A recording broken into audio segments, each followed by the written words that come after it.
இதுக்கு முன்னாடி இருக்கிற மினி விலாக்ல பார்த்துருப்பீங்க. கேம்ப் ஃபயர் பிளான் வந்து என்ன ஆச்சுங்கிறது. சரி இதுதான் இப்படி ஆயிருச்சே, சரி சாப்பிடவாது போலான்னு சொல்லிட்டு, நாங்க ஆர்டர் குடுத்திருந்த டிஃபன் வந்து கொண்டு வந்து எல்லாமே குடுத்துட்டாங்க. ரெசார்ட்லயே வந்து பிளேட்டு எல்லாமே வந்து ப்ரொவைட் பண்ணிட்டாங்க.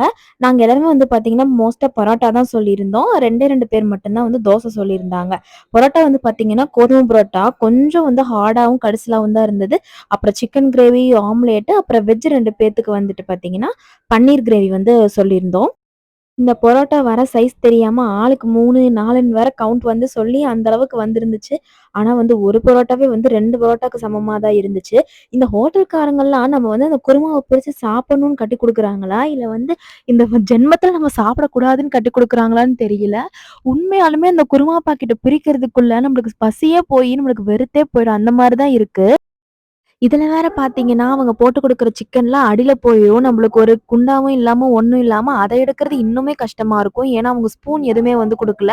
மேபி கேட்டிருந்தா குடுத்துருப்பாங்க. நாங்க கேட்கல.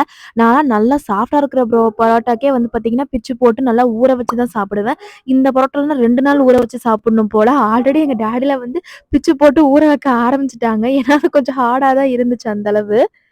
நாங்களும் பல மணி நேரமா போராடி ஒரு வழியா அந்த கவர வந்து பிக்க முடியாம சிசர வச்சு கிழிச்சோம். என்னமோ ஒண்ணு பண்ணோம் நாங்க.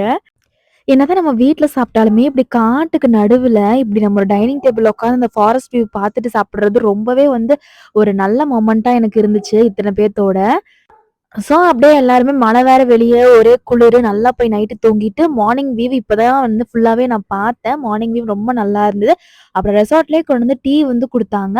அவருக்கு என்ன பிரச்சனையோ தெரியல. அந்த குட்டி கிளாஸ்லயே கொஞ்சம் தான் டீய கொண்டு வந்து குடுத்தாரு. ரொம்ப ஆறி போயி, இப்ப நான் மூஞ்ச கூட கழுவாம எங்க போயிட்டு இருக்கேன்னு சொல்லி நெக்ஸ்ட் வீடியோல சொல்றேன். Stay tune. சப்ஸ்கிரைப் பண்ணி